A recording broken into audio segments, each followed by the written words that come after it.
Guys, what's going on? It's Ash here coming at you today in Raid Shadow Legends. This is an emergency video. I'm not even going to edit this video. I just want to share my feelings. I was going to say rant, but I don't want it just to be a rant video. I want it to be at least a little bit constructive and ask you guys how you feel about it. Make this a conversational piece here on the channel. So, good news is we get a guaranteed legendary champion. Now, we made a video about this a week or so ago here on the channel talking about, hey, you might want to save some shards because in the game code, it says guaranteed legendary champion coming up this month. A lot of us, myself included, thought it would be one of the new kind of samurai faction. I forgot the name of the faction. It's not samurai, but the samurai type warriors might be one of those legendary champions. Give us a head start on that new faction crypt that should be coming into the game in the next few months or whatever. However, that's not the case at all. The free legendary is actually Countess Lix. I'm going to tell you guys about how you can get your hands on this very own free legendary really quickly. She's a really good champion, 2-time hitter with a weaken, an AoE ×3 with decreased speed and turn meter. She also has an AoE with block cooldown skills, also decreases the cooldown of all ally skills except this champion by 1 turn on a 5-turn cooldown. She's also a companion champion with Astrelin, and she has a turn meter fill by 5% each time an ally receives a debuff. Very cool, very good champion. However, I'm on my free-to-play account. That's the good news. And also, there's a 10 times event, as you guys can see, running simultaneously to this free champion event. I'm going to quickly go through all these champions in the second half of this video, let you guys know if I think it is worth it. I'm on my free-to-play account, so I'm excited. I log in my free-to-play account. I'm like, hey, I'm here. Plarium, I'm here. I'm ready to claim my free legendary champion on my free-to-play account. This is going to be a game changer for yours truly. I look at the news. I look, okay, summon, draft, and guaranteed champion. Heck yeah. All right, for a short time, blah, blah, blah. 3 days, we're giving you some of the best and powerful champions in the game. Sounds good. Brand new type of event, and the rules are simple, sweet. Ancient shards, you pull them, and you'll get a guaranteed Countess Lix. Dude, Plarium, I love you guys. You're really coming around for us players out there, right? Buy your 150th shard. That's it. It's simple. Guaranteed champion events are tracked individually for each player. So if you happen to summon a Countess Lix from any shard before your 150th ancient shard, your guaranteed champion event will end. In addition, summoning her on your 150th shard won't reset your mercy system counters. Very generous that they did not reset the mercy system there. Guys, so basically, I've been playing the free-to-play account for a few months now. I pulled maybe 30, maybe 40 ancient shards in total. I've accumulated 40 ancient shards. 150? 150? I would have so much rather have it be like a 30 times chance to pull a Countess Lix out of an ancient shard. I don't know, guys. This was not what I was expecting. It is a pretty big slap in the face after what was, to me at least, a pretty successful 2nd anniversary special here from Plarium. But what do you expect at the end of the day, right?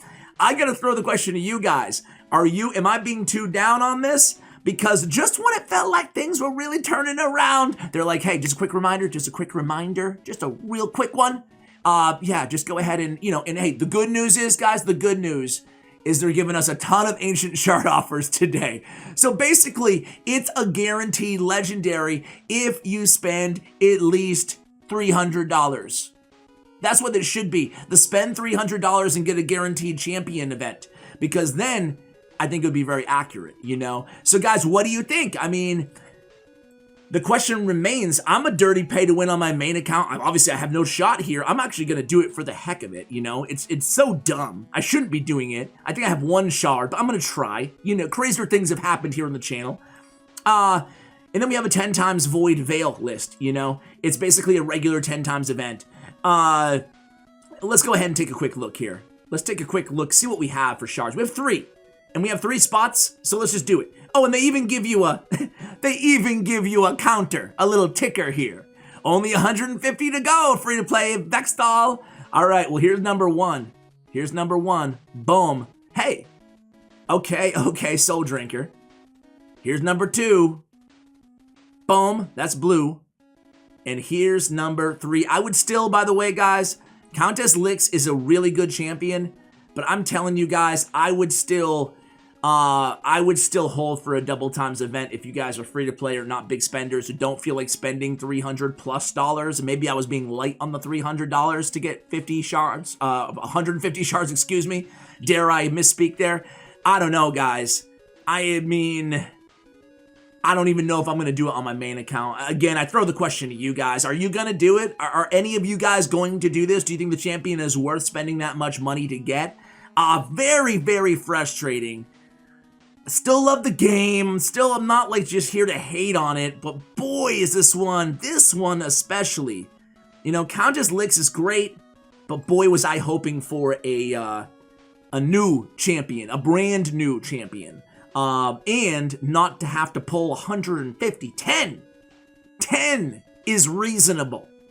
Guaranteed you have to pull 10 shards. Reasonable, you know? Gonna cost you 900 gems. Gonna cost you maybe $10. Some people would still complain about that, don't get me wrong.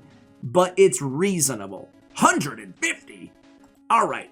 Roxum, I think, is a good champion, but he's not worth pulling on a 10 times event for me personally. Canderfon is a good champion who is worth pulling on a 10-time event for me personally. I probably will do a shard opening on my main account because I don't have Canderfon, and he's one of the like S-tier legendary champions that I would love to have. So I probably will. I actually don't have Yannicka either. Canderfon's a beast, guys. He was one of the worst legendaries, the laughingstock of all legendary champions in the game until about, I don't know, 6 months, a year ago. I don't know, time, it goes by slowly in Raid Shadow Legends sometimes. And then they buffed him and now he's a beast. Butcher's Glee does a ton of damage, grants an extra turn if it kills an enemy. On the Hunt has a perfect veil, increased attack, increased speed, increased crit damage on this champion for 2 turns. A great kind of opening move, a great move in general. And then he has the, does extra damage while attacking under a veil. Perfect veil on this champion for 1 turn each time an enemy's turn meter is filled. Really, really nice to have that as well. In the arena, this dude is a god. Attacks 1 enemy, places an extra hit on the target if the target is under any buff on his A1 as well. Just does a ton of damage. One of the better nukers, especially being force affinity for the arena, but pretty good in a bunch of different areas in the game. Yannicka also received a buff, but it was nowhere as near as great as Canderfon's. She has a leech and a veil a leech on the A1, a veil, attacks 2 times if she's under a veil. God! Alright. Baffling Speed is attacks 1 enemy per veil buff on this champion. For 3 turns, if the attack is critical, grants an extra turn. Pretty cool that I love the grant an extra turn abilities. And then she has an AoE Elven Judgment on a 4-turn cooldown. Removes shield buffs from the target if the champion is under a veil or perfect veil. If this champion, then deals extra damage equal to 15% of the removed shield buffs. I don't know. I don't personally think she is worth Yannicka pulling just for the 10 time. I think the only champion that really catches my eye here is Canderfon. And Vizier is really good. For Clan Boss, right? He has the debuff extender, and that's at a 50% chance when booked on a 3-time hit, and each hit has that individual 50% chance of increasing the duration of all debuffs. He's amazing for Clan Boss. You're pretty much not going to use him anywhere outside of Clan Boss unless you're still in the early or early mid game. Even on this account, my free-to-play account, I wouldn't build him to use anywhere other than Clan Boss. So that should tell you a little something about him. It's hard to say, right? If you need him for Clan Boss, if you want him for Clan Boss, go for it. But right now, the meta in Clan Boss is unkillable teams, so we're not seeing as much as him as we did in the past. Doesn't mean he's not good. He's still a fantastic champion. Retrodraft is a really good healer. Has veils on veils on veils on veils. Just a really good healer. Next up is Quargon the Crowned. He's a new champion. He has a 30% chance of increasing the duration of a random buff on a random ally by 1 turn. That can be booked up to a 50. On the A2, an AoE heal and a shield buff equal to 50% of their max HP on all allies for 2 turns on a 3-turn cooldown. And then he has a perfect veil, increased attack for 2 turns on allies whose attack is higher than defense. Increased defense buff for 2 turns and a block debuffs for all allies whose defense is higher than their attack on a 4-turn. I don't love him. I don't like this champion. It's only 2 turns buffs on a 4-turn cooldown, and it's cool, but perfect veil and increased attack on attack-based champions. I like these kind of abilities sometimes, like ignoring, like when on the offense, but on the defense, I think I'd rather prefer to just give one or the other, you know? But that's kind of my take. Let me know if you disagree with me. And then we have 2 others. Seneschal has a leech on his A1. His damage is based off of defense and attack. Has a continuous heal buff and a perfect veil and a continuous heal buff on an ally for 2 turns. That's on a 2-turn cooldown, and then he has a counterattack buff on this champion for 2 turns, and has a 100% chance of placing a provoke debuff on all enemies for 1 turn. That's on a 4-turn cooldown. The counterattack, lends him to place more and more leeches. I think that Seneschal actually, pretty fast champion too at 105. I think he's personally an underrated champion. Does that mean he's, S tier? No, I just think he's a little bit above average, and most people rank him on tier lists a little bit below average. So I think he's a champion probably worth building if you're looking for that sort of kind of unique CC support champion with the leech and the continuous heal. Fang Cleric, kind of the same boat with Fang Cleric too. Not an awful champion, but as they keep introducing new champions to the game, we talked about this before, it's called power creep. Champions that used to be pretty decent, pretty good, maybe average, maybe slightly above average, it's coming watered down the champion pool a little bit. Once you have 1 or 2 of these champions, it's not really worth building a bunch of champions that are kind of redundant in their passive healing abilities. So that's kind of my take on that. It's kind of a non-answer, but on a 2-turn cooldown, heals an ally by 20% of this champion's max HP, also fills a turn meter by 30% if they're fully healed, a veil on the target for 1 turn if they're not fully healed, and then revives a dead ally with 30% HP, fills a turn meter by 30%, unkillable buff on the target for 1 turn, and a continuous heal buff for 2 turns. On a 4-turn cooldown, Return to the Ranks is actually a really underrated and solid revival ability in the game. If you're looking for a Spirit Affinity Reviver who also has a pretty solid heal in Shadowy Blessings, I think that Fang Cleric is your man. Speed in all battles as well by 15%. So again, these champions, when you look at them all, I don't know. What do you guys think? Personally, Personally, I might pull a little bit, but I think you're better off, honestly, guys, just waiting till a double times event.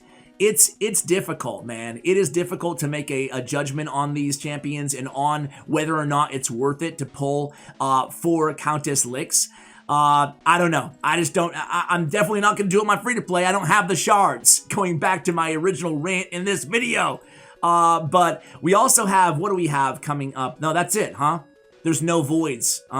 All right, well, guys, I guess we're just going to end this emergency upload video. How pretentious here. But let me know what your thoughts are, guys. Are you disappointed like I am with this 150 shards? Are you okay with it? Do you think it should have been 10? Do you think it should have just been a flat-out free champion? Do you want to see a champion from the new faction added? Let me know all your thoughts in the comments below, guys, and I'll see you on the next video. If you like the content here, I invite you to subscribe to the channel. Thank you, and as always, take care, guys.